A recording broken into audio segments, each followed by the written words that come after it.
Hello guys, নতুন একটা video নিয়ে আসলাম। দেখুন দক্ষিণ এশিয়া নিয়ে কি বলে।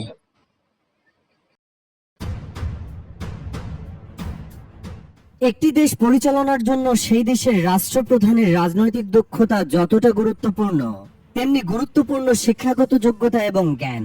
কারণ গোটা দেশের অর্থনীতি, পররাষ্ট্রনীতি, প্রতিরক্ষা সহ সকল গুরুত্বপূর্ণ বিষয়ে নজর রাখতে হয় রাষ্ট্রপ্রধানের। নিয়মিত যোগাযোগ রাখতে বিশ্বের বিভিন্ন ভাষাভাষী ও সংস্কৃতির কূটনৈতিক ব্যক্তিদের সাথেও। বিশ্বের উন্নত দেশগুলোর দিকে তাকালে দেখা যায় বেশিরভাগ দেশের রাষ্ট্রপ্রধানই বেশ এগিয়ে শিক্ষার দিক দিয়ে। কিন্তু দক্ষিণ এশিয়ার নেতারা কতটা এগিয়ে শিক্ষা দীক্ষায় জানবো এবং জানাবো এই ভিডিওতে। নেপাল। দক্ষিণ এশিয়ায় বাংলাদেশের প্রায় সমান আয়তনের দেশ নেপাল, তবে শিক্ষাগত যোগ্যতায় বেশ পিছিয়ে দেশটির প্রধানমন্ত্রী খড়গ প্রসাদ শর্মা ওলি। নেপাল ও ভারতে প্রাথমিক ও মাধ্যমিক শিক্ষা নিলেও বিশ্ববিদ্যালয়ের গণ্ডি পেরোননি এই নেতা। ভুটান। বাংলাদেশের থেকে বেশ এগিয়ে ছোট দেশ ভুটানের প্রধানমন্ত্রী শেরিং টবগে যুক্তরাষ্ট্রের পেনসিলভেনিয়ার একটি নামকরা বিশ্ববিদ্যালয় থেকে মেকানিক্যাল ইঞ্জিনিয়ারিং এ স্নাতক এবং হার্ভার্ড বিশ্ববিদ্যালয় থেকে স্নাতকোত্তর ডিগ্রি সম্পন্ন করেন তিনি।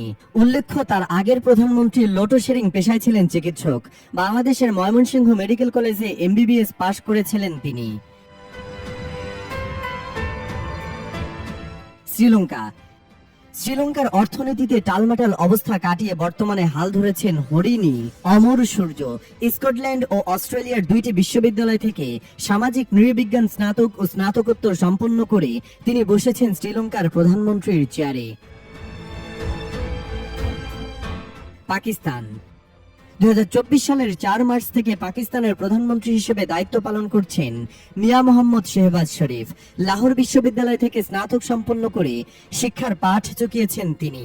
তবে ভাষাগত দক্ষতার দিক থেকে উদাহরণ সৃষ্টি করেছেন শেহবাজ শরীফ।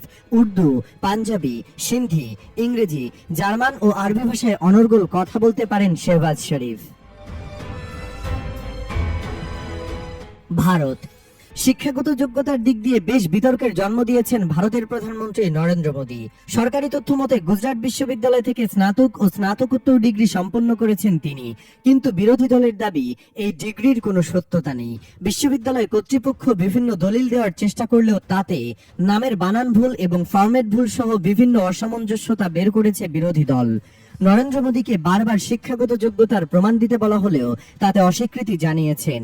বিভিন্ন দেশের কূটনীতিকদের সাথে ইংরেজিতে হওয়া বিভিন্ন দ্বিপাক্ষিক বৈঠকে দোভাষী রাখতে দেখা যায় নরেন্দ্র মোদীকে। বাংলাদেশ। ছাত্র জনতার অভ্যুত্থানের মাধ্যমে সাবেক স্বৈরাচার হাসিনার পতনের পর বাংলাদেশের অন্তর্বর্তীকালীন সরকার প্রধানের দায়িত্ব গ্রহণ করেছেন ডক্টর মোহাম্মদ ইউনূস। ঢাকা বিশ্ববিদ্যালয় থেকে অর্থনীতিতে অনার্স সম্পন্ন করার পরে যুক্তরাষ্ট্রের ভ্যান্ডারবিল্ট বিশ্ববিদ্যালয় থেকে মাস্টার্স ও পিএইচডি ডিগ্রি সম্পন্ন করেন মোহাম্মদ ইউনূস। বিশ্ববরেণ্য নানা প্রতিষ্ঠান থেকে সম্মাননার পাশাপাশি গ্রামীণ ব্যাংক প্রতিষ্ঠার মধ্য দিয়ে অর্জন করেছেন শান্তিতে নোবেল। শুধু দক্ষিণ এশিয়াতেই নয়, বর্তমানে পুরো বিশ্বে মাত্র 3 জন নোবেল লরিয়েট নিযুক্ত আছেন সরকার প্রধানের পদে। তাদের মধ্যে বাংলাদেশের বর্তমান অন্তর্বর্তীকালীন সরকার প্রধান ডক্টর মোহাম্মদ ইউনূস একজন। সেদিক বিবেচনায় অরাজনৈতিক ব্যক্তি হয়েও একজন নোবেল বিজয়ী অর্থনীতিবিদকে সরকার প্রধান হিসেবে পেয়ে গর্বের জায়গা থেকেই যায় বাংলাদেশের নাগরিকদের।